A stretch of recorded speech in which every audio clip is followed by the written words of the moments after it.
Pantomima is a Bicolano folk dance that came from the Spanish word for pantomime. Because of its scoring, wooing movements, its old name is Salampati. Because for doves, so the dance is sometimes referred to as the dance of the doves.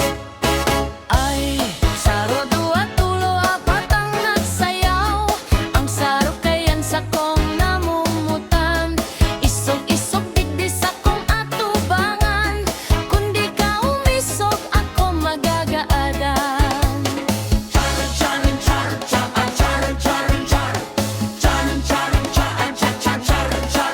Diyan sa Divinia, di pa naman makakakan. Koyo ka ba sa dyan rinan? Rapapapaka! Kasadampa sa